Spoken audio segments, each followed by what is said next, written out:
before the dawn of the 41st millennium, before the Great Crusade, before the angels of death, there were the Thunder Warriors.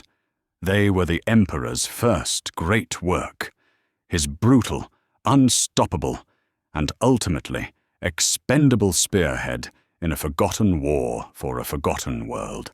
This is the story of the Thunder Warriors, from their explosive genesis to their silent, terrible end. A story of betrayal, sacrifice, and the bloody foundation upon which the Imperium of man was built.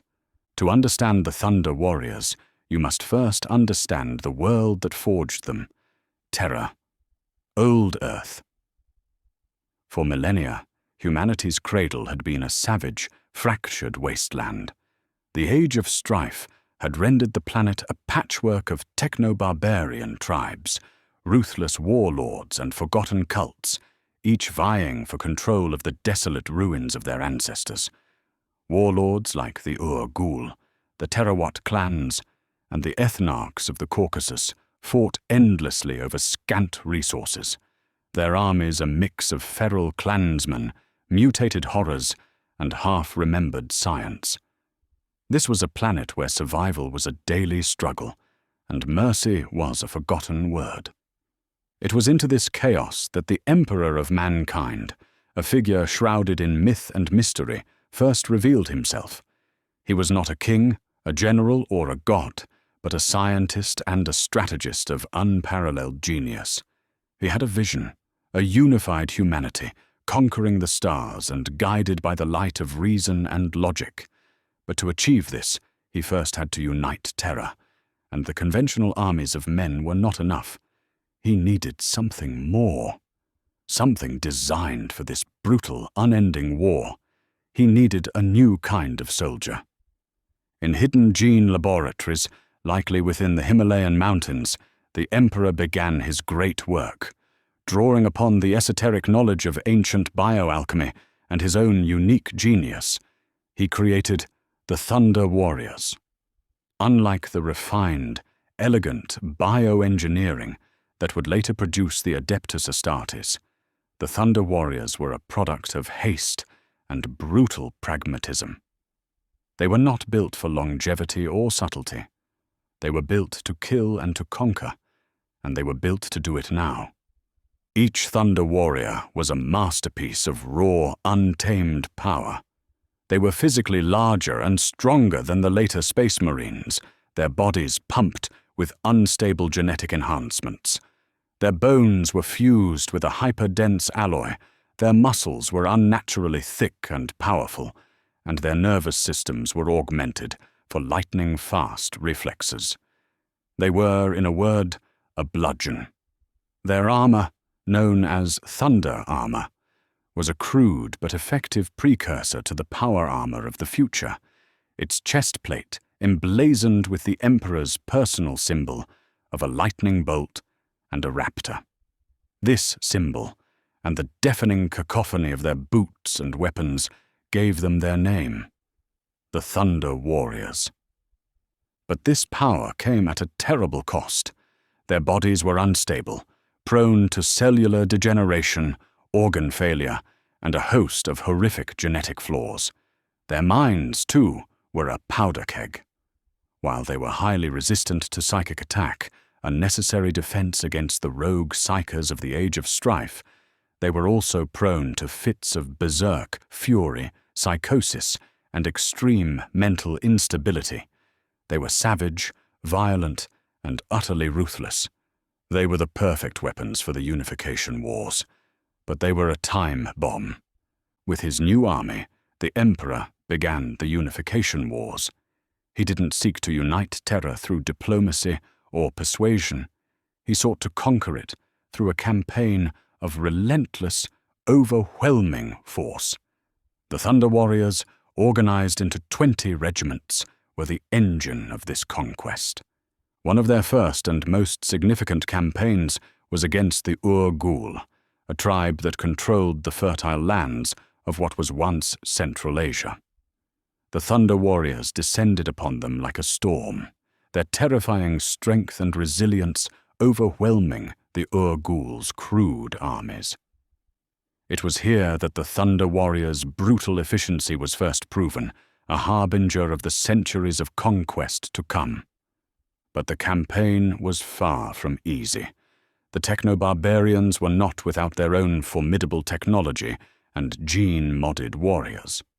In the Confederacy of Moorland Sen, the Thunder Warriors faced enemies who also wielded warp-tainted weaponry and had their own primitive gene cults. During these battles, the Thunder Warriors' genetic instability was laid bare. Exposed to the chaotic energies of the warp, their minds would snap, sending them into a blind, indiscriminate frenzy of violence that slaughtered friend and foe alike.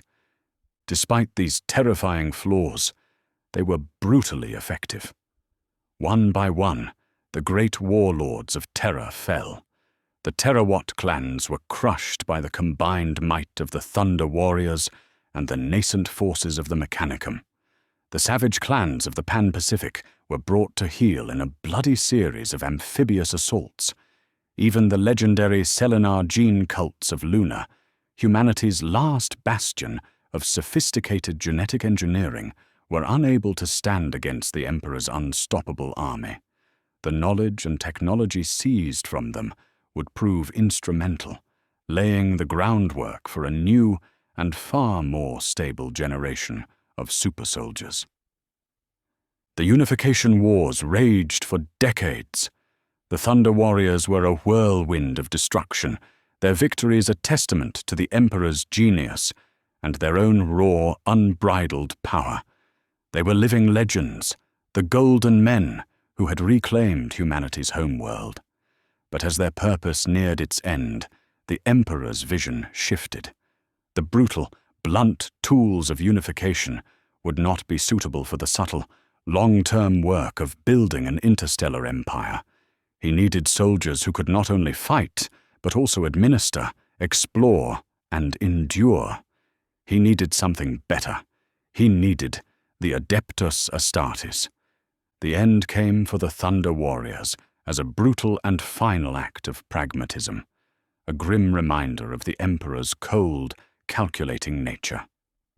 The official Imperial accounts record that the last of the Thunder Warriors perished in a climactic battle atop Mount Ararat, in what was once the kingdom of Urartu. The tale says they faced a final, impossible horde of techno-barbarians, fighting to the last man to secure the Emperor's final victory. This story is, of course, a lie. The true end of the Thunder Warriors is a dark and bloody secret, known only to a select few in the High Imperium. The event is now referred to simply as the Great Slaughter. The Emperor, having finally developed the stable gene seed for his new Legiones Astartes and found the first of his Primarchs, decided that the time had come to dispose of his first army. The Thunder Warriors had served their purpose. Their genetic instability, limited lifespans, and violent psychoses made them a liability. They were not just an obsolete tool. They were a tool that could turn on its master. The purge was orchestrated with ruthless precision. The First Legion of Space Marines, the Proto-Dark Angels, were deployed alongside the elite Adeptus Custodes. The plan was not to defeat an enemy in battle, but to eliminate a loyal force. The Thunder Warriors, likely drawn to a strategic point under the pretense of a final campaign, were trapped. What followed was a horrific, one-sided massacre. Though a Thunder Warrior was physically superior to an early Astartes, they were not a match for the combined, coordinated force of the Emperor's elite. The battle was short and merciless. The Thunder Warriors were caught off guard. Their individual might no match for the tactical genius and cold, disciplined fury of the Astartes.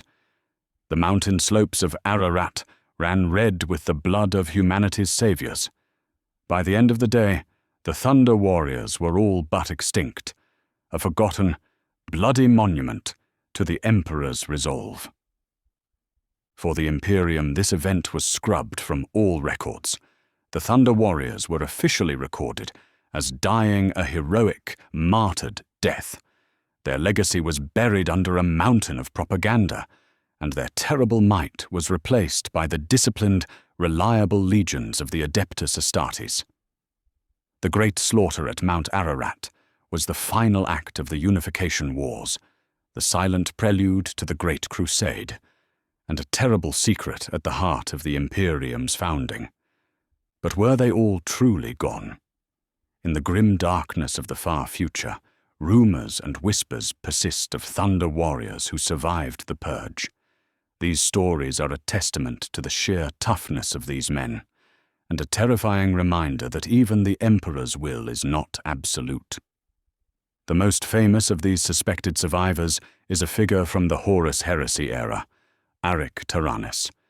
Known by many names, including the Victor of Gadouar and the Throne Slayer, Tyrannus was a legendary commander of the Thunder Warriors.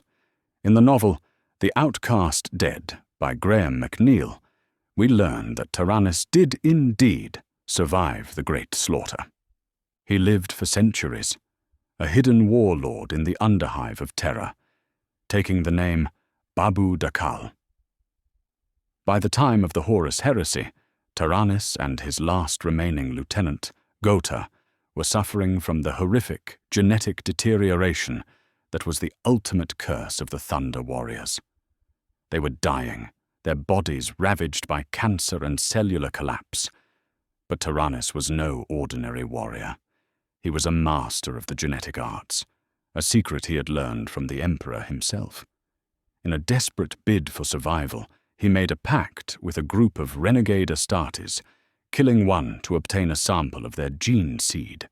Tyrannus intended to use this new, stable genetic material to cure himself and Gotha, to create a new generation of Thunder Warriors, or perhaps a hybrid of their kind, and the Astartes. The fate of Aric Tyrannus is left open-ended in the lore. It is hinted that he successfully used the gene seed, potentially creating a new line of warriors. Some fan theories even speculate that he or his descendants are the founders of a mysterious and brutal chapter of Space Marines, such as the Minotaurs, who are known for their extreme aggression, their strange chimeric gene seed, and their unwavering loyalty to the High Lords of Terra rather than the Emperor. These theories remain unconfirmed, but they highlight the persistent dread and fascination with the Thunder Warriors' legacy. Beyond Aric Tyrannus, there are other, more fleeting mentions. The Imperium is a vast and ancient entity, and not every secret stays buried. There are whispered tales of aging, reclusive warlords in the Imperium's dark corners, possessing a brutal, almost inhuman strength and a forgotten heraldry. Are they just myths, or are they the last echoes of a failed experiment? The Imperium maintains that all Thunder Warriors were purged, but the very existence of Aric Tyrannus proves that the official history is, at best, a sanitized account. The legacy of the Thunder Warriors is not found in grand monuments or heroic sagas. It is a cautionary tale, a grim shadow that lies over the very foundation of the Imperium. They were a tool forged for a singular purpose, to conquer. Once that purpose was served, they were discarded without a second thought.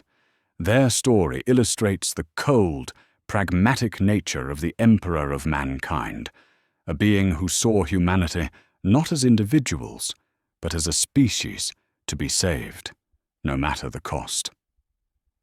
The Thunder Warriors were the prototypes, the first draft of the Emperor's grand vision. Their genetic flaws and mental instability taught him invaluable lessons, lessons that would be applied to the creation of the more refined, stable and disciplined Adeptus Astartes. In a grim irony, the failures of the Thunder Warriors directly led to the success of the Space Marines, the very force that would later erase them from history. In the 41st millennium, where the Space Marines are hailed as angels and saviors, the Thunder Warriors are a ghost story, a dark secret that reminds the Imperium that its very birth was bathed in the blood of its own saviors. They were not heroes, nor were they villains. They were simply weapons, built for a savage age, and left to rust when the need for them had passed. The tale of the Thunder Warriors is a perfect encapsulation of the grim darkness of Warhammer 40,000. It's a story of ambition, power, and the terrifying cost of progress. They were the thunder that announced the Emperor's arrival, but their sound was silenced before the New Age could even begin. They were the golden men who won the war for Terra, only to be betrayed by the very man they helped ascend to godhood. Their existence challenges the very nature of heroism and sacrifice in the Imperium. It forces us to ask, what is the price of utopia? And who pays it? In the end, the Thunder Warriors paid with their lives, their legacy, and their place in history. And in the 41st millennium, the thunder is gone, replaced by the silence of a forgotten age, a silence that hides the Imperium's first, and perhaps greatest, betrayal. Thank you for watching. If you enjoyed this dive into the dark lore of Warhammer 40,000, please like and subscribe to the Lorelord for more. Until next time, remember, in the grim darkness of the far future, even heroes are expendable.